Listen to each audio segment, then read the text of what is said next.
Hello दोस्तों, आज हम लोग जो है बिहार बोर्ड के लिए जो महत्वपूर्ण इंग्लिश का सिलेबस है उसका डिस्कशन करने वाले हैं। तो आप सभी को बता दें कि बिहार जिस प्रकार से बिहार बोर्ड इंग्लिश का एग्ज़ाम लेता है तो वहाँ पे बच्चों को बहुत सारी कठिनाइयाँ होती है। तो आज हम लोग जो है उसी पे बात करने वाले हैं।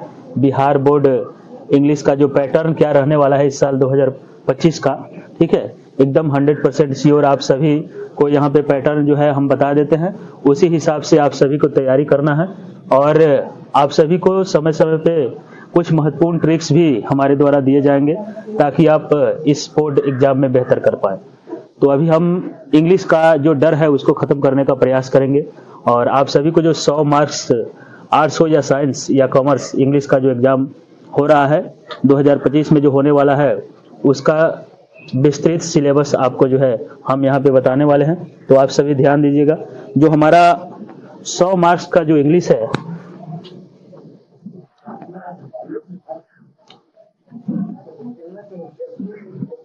जो हमारा 100 मार्क्स का जो इंग्लिश है वो किस तरह से होने वाला है, ऑब्जेक्टिव और सब्जेक्टिव का जो मार्क्स होगा।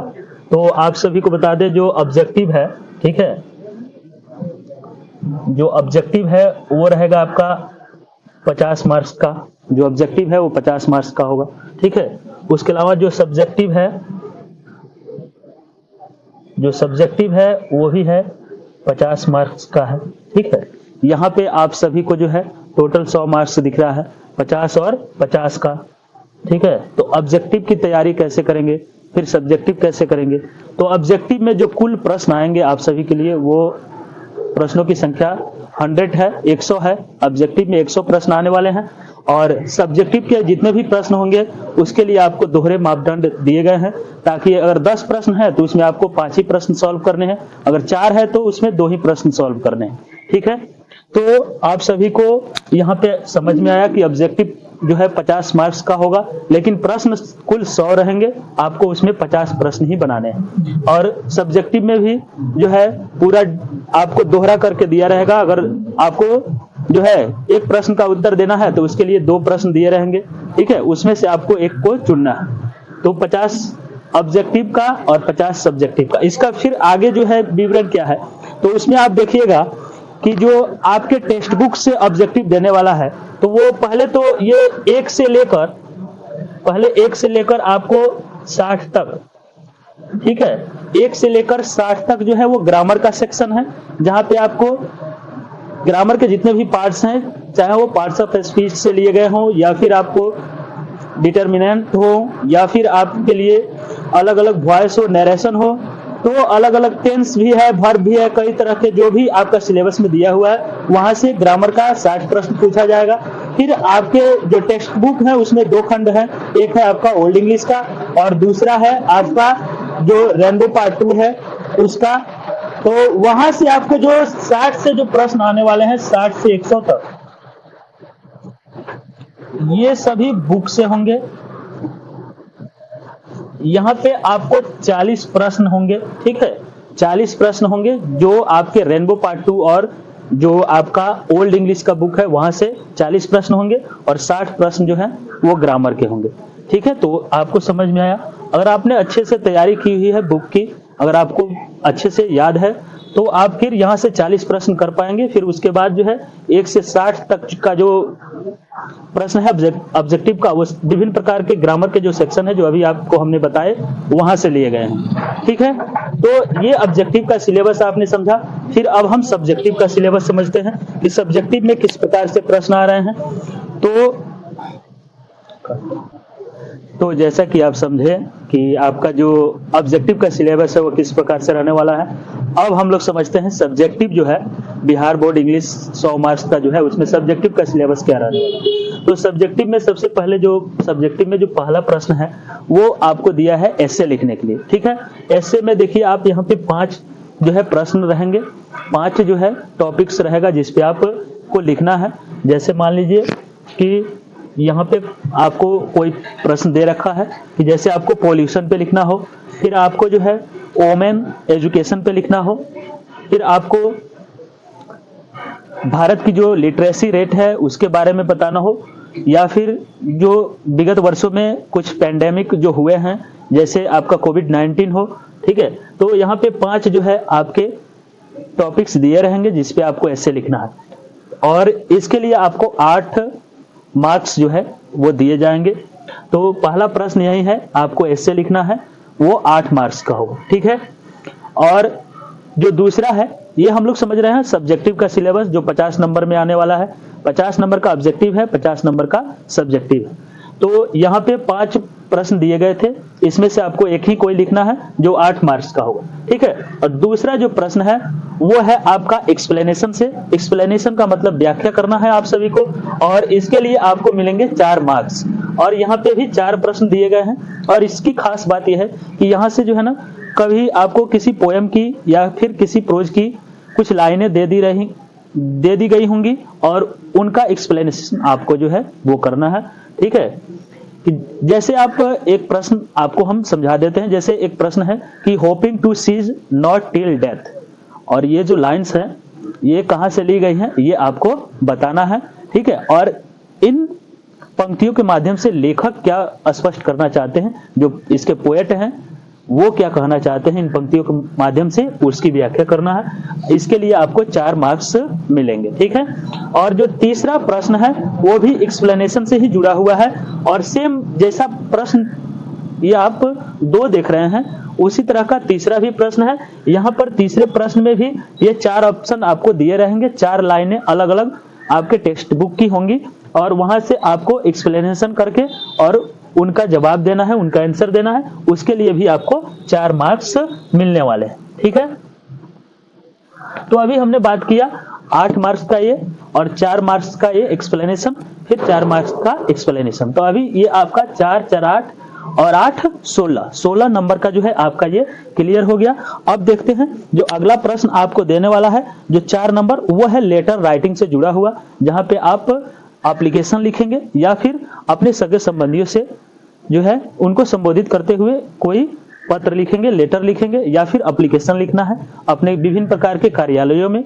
इसमें ज्यादातर प्रश्न जो है वो आपको जैसे बोर्ड एग्जाम की तैयारी हो, या वोकेशन कहीं जाना हो, या कोई पेंडेमिक हो उसकी स्थिति हो, ठीक है। तो इस तरह से मुद्दे जो है सामाजिक मुद्दे हो, चाहे वीमेन एजुकेशन हो, ऐसे प्रश्न जो है आपके बनते हैं एग्जाम के लिए।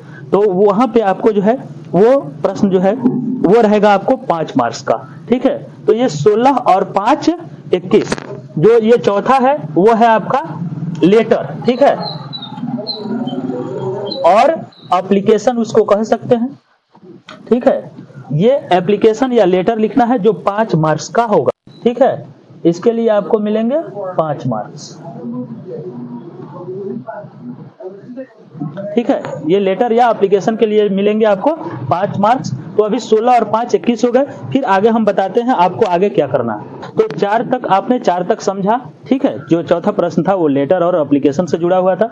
जो हमारा 5वां प्रश्न आने वाला है सब्जेक्टिव का, ठीक है, जो हमारा 5वां प्रश्न होगा सब्जेक्टिव का, वो है आपके टेक्स्ट बुक से, जहां पे 10 सवाल आपको देखने को मिलेंगे, ठीक है। आपको 10 प्रश्न दिए जाएंगे, प्रत्येक प्रश्न जो है वो 2 मार्क्स का होगा, ठीक है।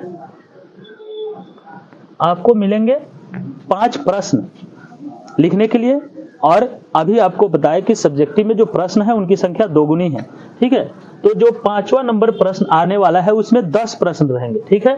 1 2 3 4 5 6 7 8 9 और 10। इन 10 प्रश्नों में से आपको केवल 5 ही प्रश्न के उत्तर देने हैं। उसके लिए आपको जो है वो 10 मार्क्स मिल जाएंगे, ठीक है।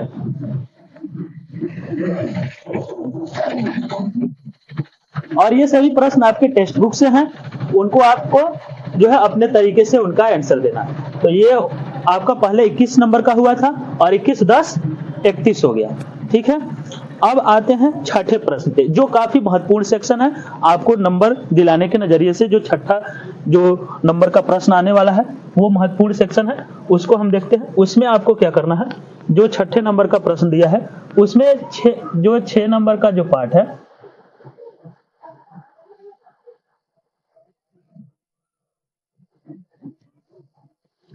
इसमें A B C D E और एफ यहाँ पे दिए गए हैं 6 प्रश्न।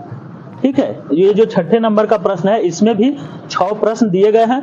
इनमें से आपको केवल 3 ही प्रश्नों के उत्तर देने हैं, प्रत्येक प्रश्न 5 नंबर के हैं। ठीक है, यहां से आपको मिलेंगे 15।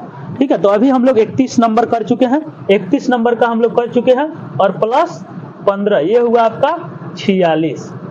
ठीक है, तो 15 नंबर में आपको क्या लिखना है, तो पहले जो 2 प्रश्न हैं वो है आपके समरी लिखने से। ठीक है, ये है समरी,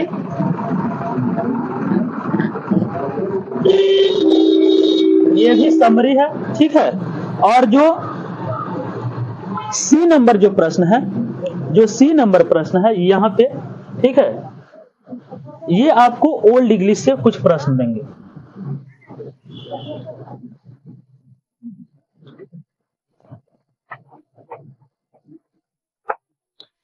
ये जो 6 का सी है ये ओल्ड इंग्लिश का है। ओल्ड इंग्लिश का है तो स्टोरी ऑफ इंग्लिश। ठीक है, तो ये प्रश्न जो है स्टोरी ऑफ इंग्लिश से, इसमें 3 प्रश्न रहेंगे, उन तीनों में से आपको किसी एक का जवाब देना है। तो आप अगर समरी नहीं लिखना चाहते हैं तो आप ओल्ड इंग्लिश के प्रश्न को सॉल्व कर सकते हैं। ठीक है, एक प्रश्न ये भी 5 नंबर का होगा जो स्टोरी ऑफ इंग्लिश के बुक से लिया गया। ठीक है, फिर डी नंबर जो है ना ये काफी इंटरेस्टिंग है। इसमें आपको जो है पोयम, ठीक है, और उसके पोएट है, इनका बस आपको मिलान कर देना है, किस पाठ के, किस पोयम के जो कवि हैं, पोएट हैं, वो कौन से हैं, उनका बस आपको यहाँ पे मिलान करना होगा। ठीक है, और दूसरी बात जो ई में है, ई में आपको दिया गया है ट्रांसलेशन। ठीक है, यहाँ पे आप बनाए ट्रांसलेशन। ठीक है, तो आप यहाँ पे ट्रांसलेशन दिया गया है, वो भी 5 नंबर का ही है। अगर आपको अच्छा से हिंदी अंग्रेजी अनुवाद आता है तो आप बढ़िया से जो है उसको अनुवादित कर सकते हैं। ठीक है, ट्रांसलेशन बना सकते हैं। और फिर एफ में जो है वो प्रोज से लिया गया है और उसके जो ऑथर हैं, ठीक है, तो फिर वो पाठ का नाम और लेखक का नाम, वही कहानी आ जाती है। तो फिर यहाँ पे आपको हम एक सलाह जरूर देंगे कि अगर आप 6 नंबर प्रश्न पे जाते हैं और यहाँ पे A B C D E और एफ 6 प्रश्न दिए गए हैं, 3 ही प्रश्न हल करने हैं, तो मेरे हिसाब से आपको एक ओल्ड इंग्लिश का प्रश्न करना चाहिए और एक ये मिलान करना चाहिए यहाँ पे पोयम और पोएट का, फिर ये प्रोज और ऑथर जो है लेखक और उसके जो पाठ हैं उनका मिलान कर लेना चाहिए। इसमें आपको कोई भी नंबर कटने की संभावना नहीं है और आप आसानी से जो है वो 15 नंबर अर्जित यहाँ से कर सकते हैं। अगर आप ओल्ड इंग्लिश के प्रश्न सॉल्व करना नहीं चाहते तो फिर आप अगर ट्रांसलेशन अच्छा बना लेते हैं तो आप यहाँ पर भी इसको भी बना सकते हैं, आपका 15 नंबर क्लियर हो जाएगा। तो हमने बात की 46 नंबर जो 50 नंबर सब्जेक्टिव आने वाला था उसमें। अब हम देखते हैं 4 नंबर का जो हमारा प्रश्न है वो है पैसेज से। ठीक है, तो जो लास्ट प्रश्न है 7 नंबर का वो है आपका पैसेज। पैसेज में आपको क्या करना है, तो पैसेज में आपको 2 तरह से दिया गया है। एक तो पैसेज को रीड करें, उसको पढ़ लें और फिर जो है पढ़ने के बाद जो है वहां कुछ प्रश्न दिए गए हैं, 4 प्रश्न है 1-1 नंबर का, उसको आप वहां से पढ़ के उसका आंसर दे सकते हैं। या फिर जो दूसरा आपको ऑप्शन है वो ऑप्शन है आपके लिए कि आप उस पैसेज का एक सुटेबल टाइटल देकर और उसको अपने हिसाब से ब्रीफ करके लिखना है, यानी कि उसको संक्षेप करके लिखना है। तो अगर आप चाहते हैं कि उसको आप ब्रीफ करके लिख पाए संक्षेप करके एक सुटेबल टाइटल के साथ में, तो आप वो कर सकते हैं। तो अभी एकदम आसानी से हमने आपको बिहार बोर्ड 2025 के एग्जाम के लिए जो महत्वपूर्ण सिलेबस था उसका डिस्कशन किया और आगे भी हम आप सभी का मार्गदर्शन करते रहेंगे और इसी तरह से बेहतरीन सिलेबस या फिर एग्जाम से जुड़ी हुई महत्वपूर्ण बातें जो हैं, महत्वपूर्ण सूचनाएं और कुछ महत्वपूर्ण ट्रिक्स जो है वो आप सभी के लिए हम लेकर आते रहेंगे। तो हमारे चैनल से आप जुड़े रहिए और बोर्ड एग्जाम में बेहतर एक से बढ़कर एक तैयारी को लेकर जो है आप सभी को महत्वपूर्ण ट्रिक्स और जो भी हमारे पास जो नॉलेज है उससे आप सभी को रूबरू कराते रहेंगे। धन्यवाद।